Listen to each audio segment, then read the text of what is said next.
Somebody in Jacksonville reminds me of Peyton Manning with legs.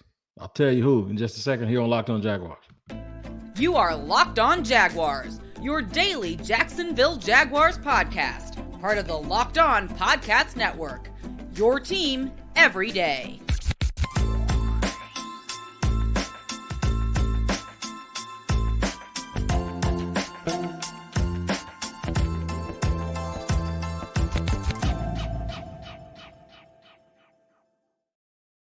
Everyone, and thank you again for joining me on the Locked On Podcast, Locked On Jaguars podcast.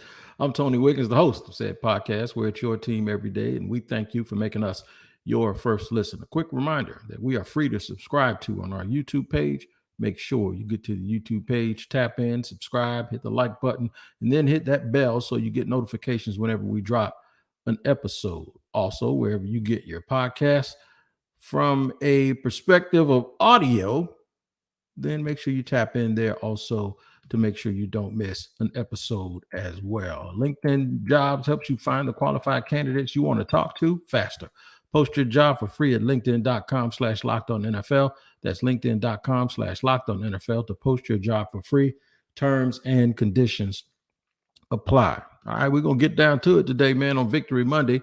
Going to talk about Trevor Lawrence. He's the man of the hour, even though I did make Travis Etienne my personal player of the game yesterday. That's fine.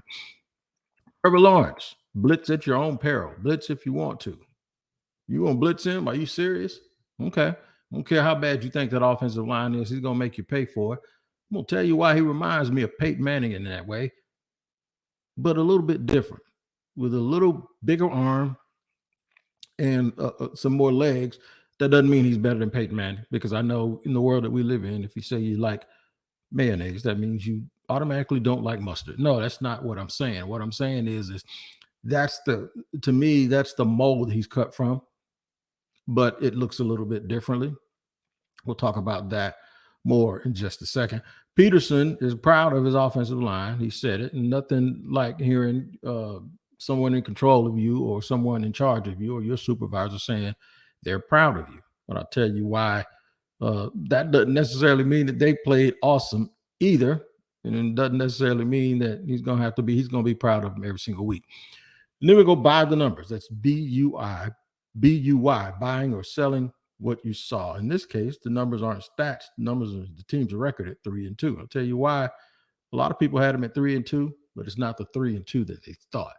All right, so let's just get into it here and talk about the man of the hour, and that is Trevor Lawrence. Trevor Lawrence has been the man of the hour since the Jaguars secured the rights to draft him. I'm not going to say since they drafted him, but since they secured the rights to have Trevor Lawrence as their quarterback, since they got what everybody figured, where they got the rights to the first overall pick, and everyone figured that was going to be Trevor Lawrence, he's been the man of the hour ever since then. In fact, even before Jacksonville was connected to him, he was the man of the hour at Clemson. He was the man of the hour in high school. He was the man of the hour at all the camps and all of the recruiting networks.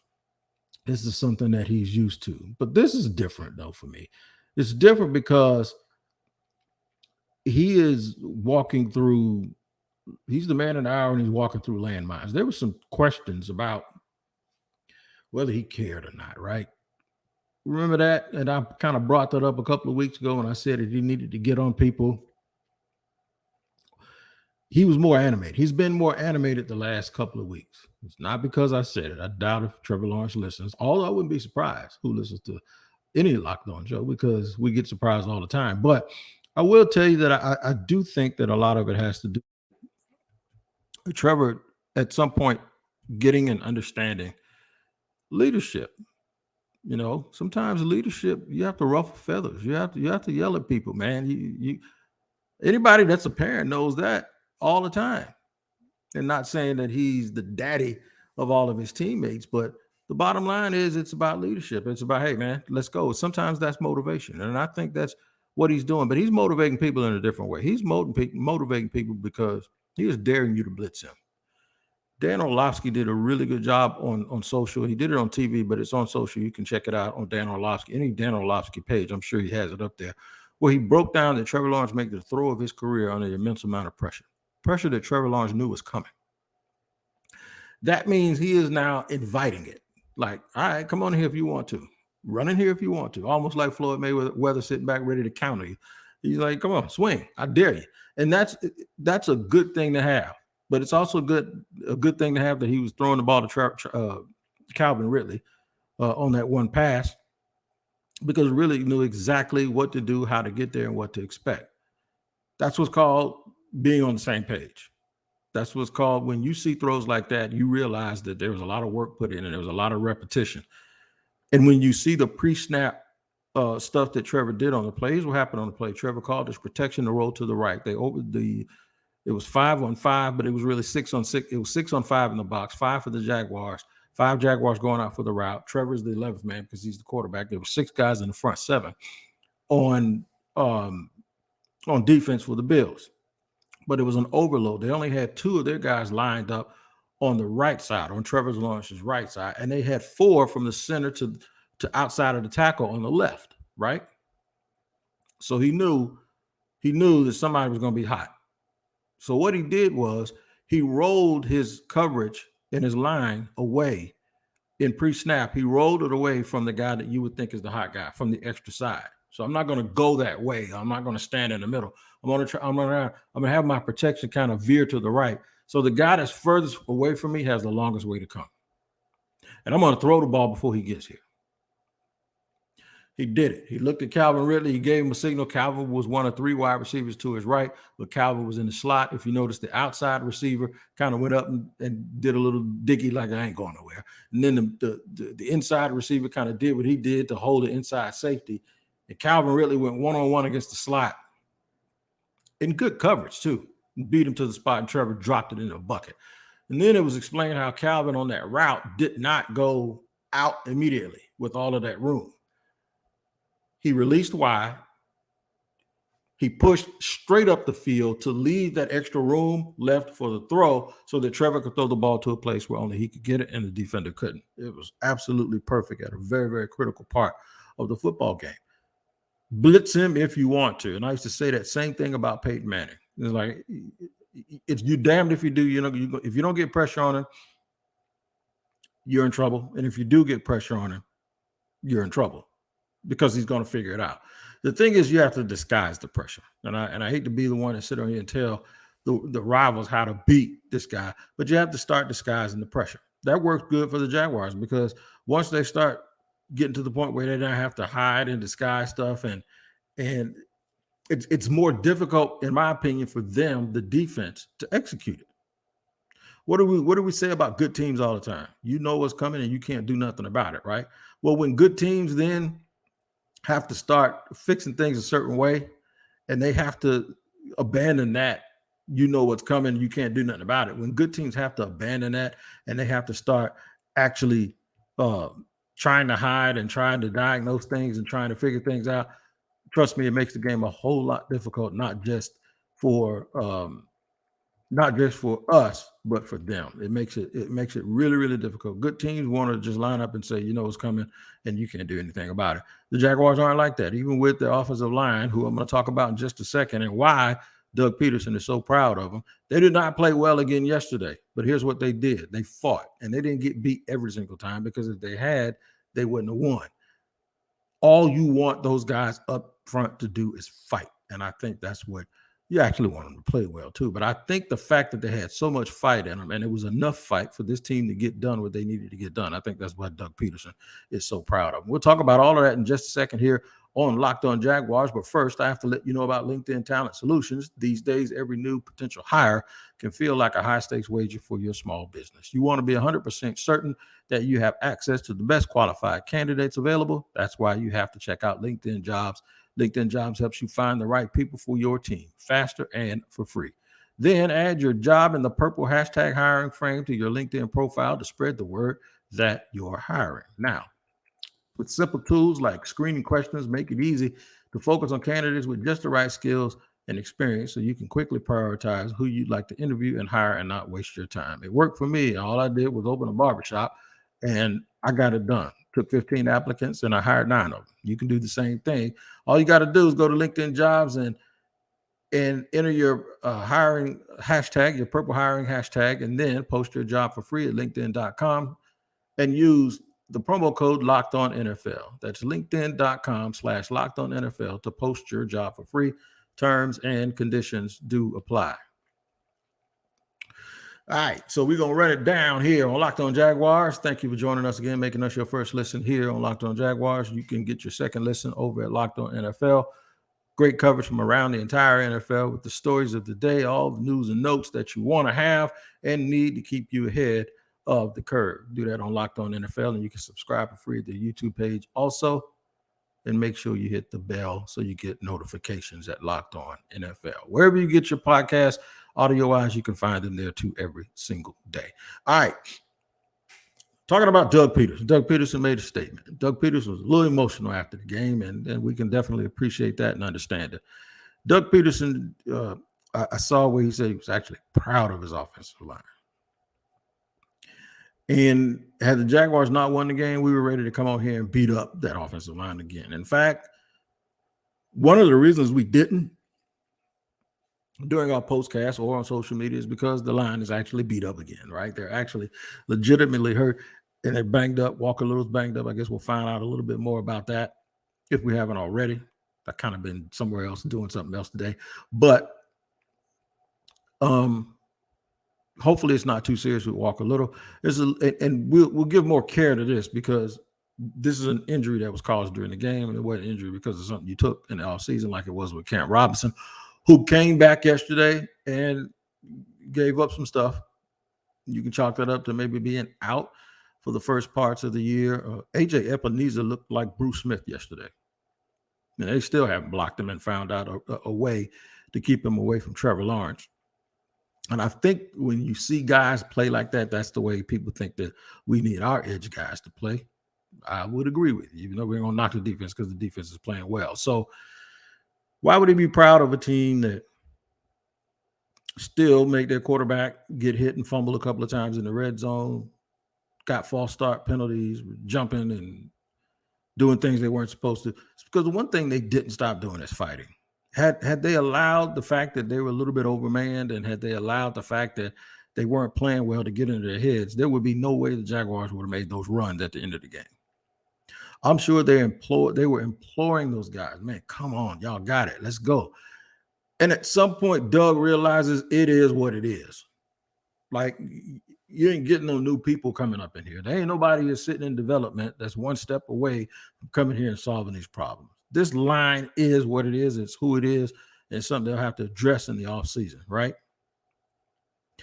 I can guarantee you they will not stand pat the way they did in free agency this year, thinking they're okay at the offensive line. That is not going to happen next year. It can't. Whether it's in the draft, whether it's whatever. And I made this point yesterday that what they have done, they have used resources. If you go through it, they've used some resources on the offensive line. They just haven't got the right mix. They haven't got the right types. I think they've been really looking for the smart, technical player. I like a smart, technical guy too, but I also like a dude that I can win a bar fight with, right? And that's what you have to go out and get. You have to get a smart, technical guy who you can win a bar fight with. Well, yesterday they might have not have won the bar fight, but you know what? They didn't lose it. Everybody got in truck bruised and battered and scarred, and they probably popped a beer and laughed on the way home, right? Except the guy who was driving. He wasn't drinking. But yeah, you ever been in a good brawl and you don't think you won, you don't think you lost, and you did just enough.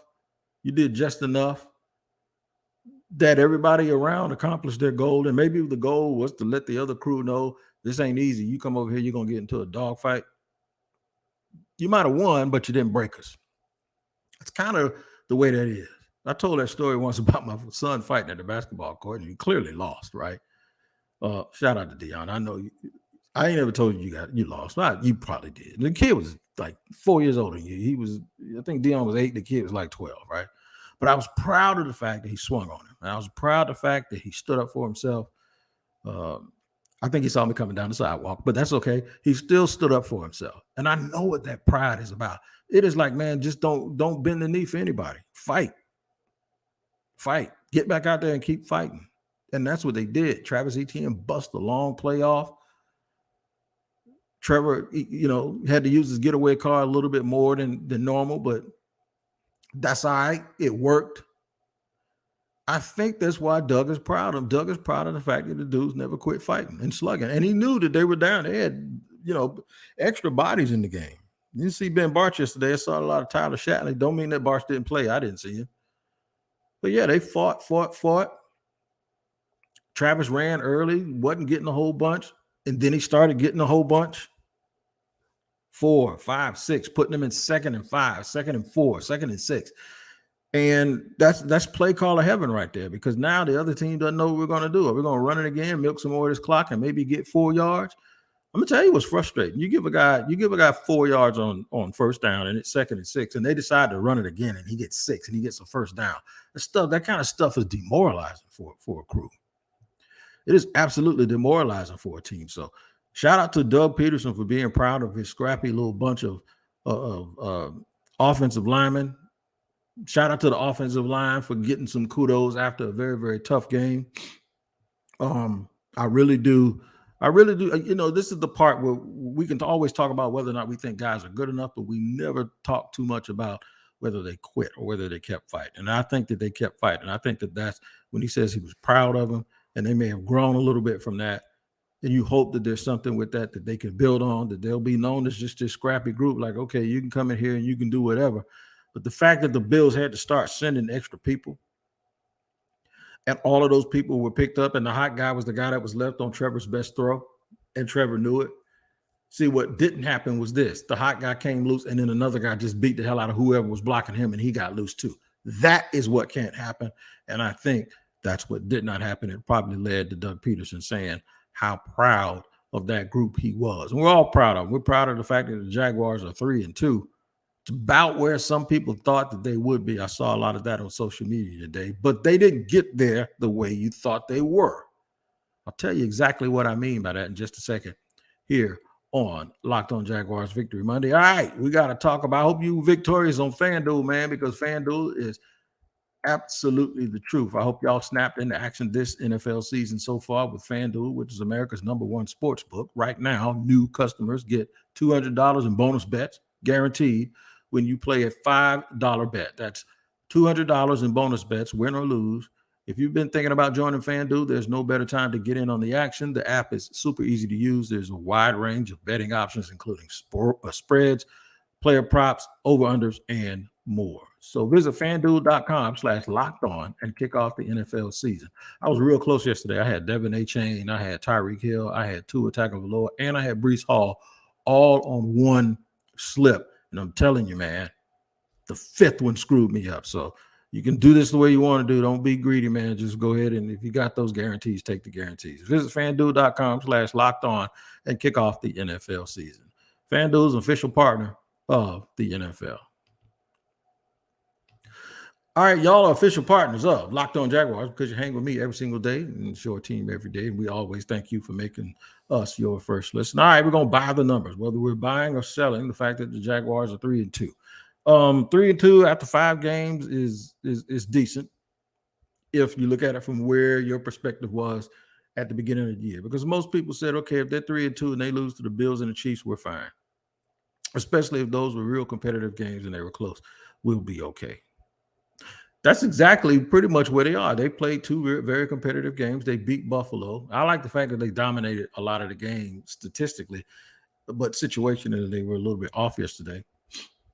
They played the Chiefs pretty good. The defense played well in both of those games. The game against Houston is still the one that kind of sticks you, and it's like the little ice pick in the back. It's like it's like that's the one that's always going to make you wonder. Okay, a little bit of it has been alleviated because Houston has played well since they played the Jaguars. They won a game, and that many people didn't think they were going to win last week, and then they came really close yesterday. They lost by 2 points to the Falcons on a walk-off field goal. They are an improved team. Those are not your Houston Texans from the last couple of years. Houston Texans are nowhere near one of the worst teams in the league. In fact, they're probably a middle-of-the-road team and one of those teams that's hanging around the fringe at the bottom of the wild card. So you can take that into consideration, and maybe the Jaguars just didn't see it coming, right? But there's something about those teams, too, that maybe this is why Doug was proud of the offensive line, because against Houston, it looked like they stopped fighting a little bit up front and they were getting beat. And Now it's not like that. Now the Houston game, in fact, might be one of the most important games all season. It's because it's the one that really woke them up. It's the last game they've lost, right? And it's the game that lets them know that you got to do this and you got to take this thing seriously every single week, or you're gonna get beat by people. So maybe, just maybe, what'll happen with this team is at some point they'll start realizing that this is going to be tough, going to be hard every week. We're going to have to scrape and scratch and fight for every little thing that we do. And you still have number 16. You got to give him a chance to win the game.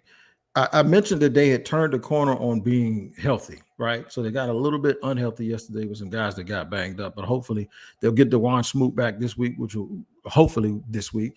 It'll give him some more on the D-line. Zay Jones, I think he tweaked what was already going on with him. Maybe, if not this week, maybe next week, he can come back full strength because he made a huge catch yesterday, and they're just a different team with him. But do you buy the fact that this is the 3-2 that you thought it would be? Yes and no. The only difference is they lost the game against the team that we all thought that they were going to beat easily. But a lot of people had them at 2 losses. I had them at 1 at this point. But 3-2 is fine. 3-2 with lessons learned, being on the better side of the health issue. Yeah, I think they'll be fine. And 3-2 and not having an identity, but your identity being the fact that you don't have an identity, I can go with that. I can work with that too. So this is what's called flexibility in this business, right?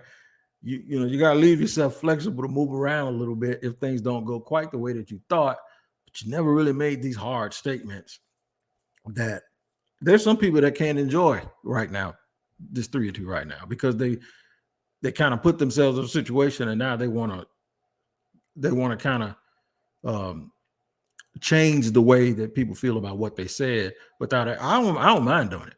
So I had them at 4-1. I had 2 close games. They won one of those games. They lost one of those games. They lost a game that I thought they would win, and that's fine. And I thought that they would have an identity.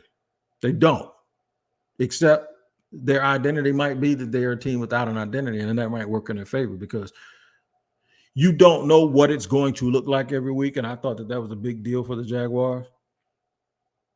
That's fine as long as the effort is the same. As long as it's the same dog fighting, not dog fighting, like not that kind of dog fighting. You know what I mean? But as long as you're getting the same dogs with the same fight every single week, with the same effort, with the same message, with the same no quit attitude, with the same, hey, let's just do whatever it takes during the game. I think that that's a team that can have an identity. They can be like that dude on Game of Thrones. He could like be the faceless man. You remember when Arya Stark went and got loose over there with this dude somewhere, wherever the hell they were, and the dude's face kept changing? That's the Jaguars. But guess what? That dude kept winning, didn't he?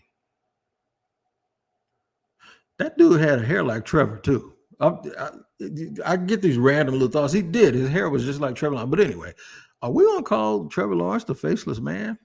Ooh, we might be on to something, y'all. So just think about that. But no, they're a scrappy little group, man. And nothing endears fans to a team that kind of do it. They're like the little engine that could. No, they're like the big engine that's supposed to do it one way, but they do it another. And they kind of break all of these rules. And they have you doing rumblings like this because you can't really describe exactly what it is that makes them who they are. But you do know that every single week you're going to be entertained. Every single week you're going to be entertained. And I couldn't be more happy about that part of it, with the fact that we can criticize. By the way, here's what's done for a day. Here's what's done. So I'll buy the 3-2 because here's what's done for the day. I haven't heard anybody talk about who's calling plays because y'all know I'm about as sick of that as it's funny. Like every time something goes well, it must have been Doug. And every time it goes bad, we need to run press out of here. And I can guarantee you one thing, I'll bet a whole month's salary that ain't the way it lines up. The way folks are calling it is not the way it lines up. I'll bet any amount of money that that's not the way it goes. If Doug took over play calling, I think he probably took it because he wanted the buck to stop with him. He wanted people to stop beating up on press. Things to clean up as we buy the 3-2. I'm going to buy it. I'm not going to sell it, but things to clean up for me.